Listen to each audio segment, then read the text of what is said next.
જંબુસર તાલુકાના મહાપુરા ગામમાં છેલ્લા 1 મહિના કરતાં વધુ સમયથી ગટર ઉભરાતા ગામ લોકો ભારે હેરાન પરેશાન છે। અનેકવાર રજૂઆત છતાં પંચાયત દ્વારા કોઈ પગલાં લેવાયા નથી, જેના કારણે ગામના મેઇન એન્ટ્રન્સ રોડ પર સતત ગંદુ પાણી ભરાઈ રહ્યું છે।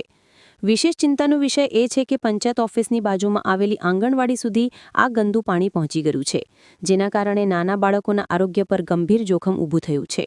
સમગ્ર ગુજરાતમાં સ્વચ્છતા અભિયાન જોરશોરથી ચાલી રહ્યું છે, પરંતુ મહાપુરા ગામમાં ગંદકી અને ગટર ઉભરાવાની સમસ્યાને કારણે લોકોમાં ભારે અસંતોષ જોવા મળી રહ્યો છે।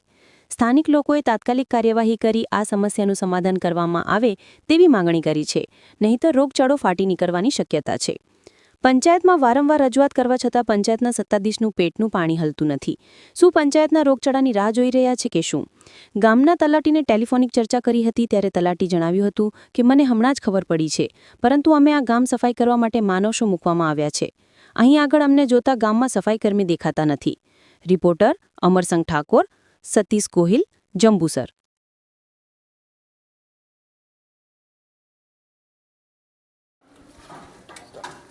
જંબુસર તાલુકાનું મહાપુરા ગામ, આ ગામની અંદર ગટર લાઈન આજે 1 મહિનાથી લીકેજ છે અને આખા ગામની અંદર ગટર લાઈનનું પાણી ભાગોળે ફરી વળ્યું છે। વારંવાર રજૂઆત કરી, આપણે સરપંચ હોય, તલાટી હોય, કોન્ટ્રાક્ટર હોય કે પંચાયત બોડી હોય, દરેકને રજૂઆત કરી, પણ કોઈના કાને આગ જતી નથી। અને બીજું કે આ ગામ એક અંજુ ગામ છે, વગર સરપંચ વગર ડેપ્યુટીનું ગામ છે, બાજુના ગામની અંદર છે, એટલે આ ગામમાં કોઈ જોવા પણ આવતું નથી। વારંવાર રજૂઆત કરે છે, અહીંયા રહીને આખું ગામ જાય છે, પછી સ્કૂલના છોકરા પણ અહીંયા રહીને જાય છે, આંગણવાડીના નાના નાના ભૂલકાઓ અંદર પડીને જાય છે, એક મજબૂર છે લોકો અહીં રહીને જવા માટે। એટલે આ રિપેર, આ જે ગટર લાઈન છે એ રિપેર ક્યારે થશે? અને જો આ ગટર લાઈન ખરેખર ચોકઅપ હોય તો આગળથી અહીંયા ડટ્ટા મારી દેવાનો કહીએ અમારી માંગ છે, કારણ કે ઉપરથી પાણી અહીંયા આવતું બંધ થઈ જવું જોઈએ।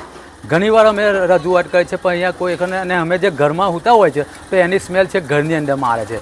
એટલે આ તો કાલે કોલેરો થાય એવું લાગે છે, રોગચાળો ફાટી નીકળે એવું છે। અહીં બધા નાના ભૂલકાઓ છે, કાલે એમનું ભવિષ્ય, કાલે એમના શરીર જો ચેંડા થાય કે રોગચાળો થાય તો એની જવાબદારી પંચાયત લેવાની છે। અહીંયા અમને કંઈ બીજું કંઈ હોય, બીજું કંઈ લેવા ખાવાનું હોય તરત જ પંચાયત દોડતી જાય છે। અમને કોઈ ગ્રાન્ટ આવી હોય ને તો ટકાવારી ખાવા આવું ગુટકા મારીને દોડીને અડધી રાતે એ લોકો દોડે છે। તો પછી આવું થાય તો આવું હોય જોવા તો આવવું પડે ને, કે ખાલી ખાવાનું હોય તે જ દોડવાનું હોય છે। કેમ એ લોકો હજુ કોઈ પંચાયત અહીં કોઈ જોવા નથી આવ્યા કે નથી કોઈ તપાસ કરવા માટે આવ્યા? તો એ લોકો શું રોગચાળાનો ભોગ બનાવવા માગે છે? અત્યારે સ્વચ્છતા અભિયાન ચાલે છે, દરેક ગામે ગામ, દરેક તાલુકે, દરેક ગુજરાતની અંદર ઓલ જગ્યાએ સ્વચ્છતા અભિયાન ચાલે છે। અહીંયા કોઈ જગ્યાએ એવું સ્વચ્છતા અભિયાન જેવું છે ને, તમે વિડીયો ઉતારીને જોયું છે કે સ્વચ્છતા અભિયાન શું છે? અહીંયા આંગણવાડીના બાળકો અંદર પાણીની અંદર પડીને જાય છે, સ્કૂલના બાળકો પાણીની અંદર પડીને જાય છે, તો એ લોકો રોગચાળો માગે છે। એટલે મહાપુરા ગામની અંદર કોલેરો થવા માગે છે। આ જેમ બને તેમ જલ્દી આનો નિકાલ આવે એવું અમારી માંગ છે, ને તો પછી અમે આગળ અમારી રીતે કાર્યવાહી કરીશું।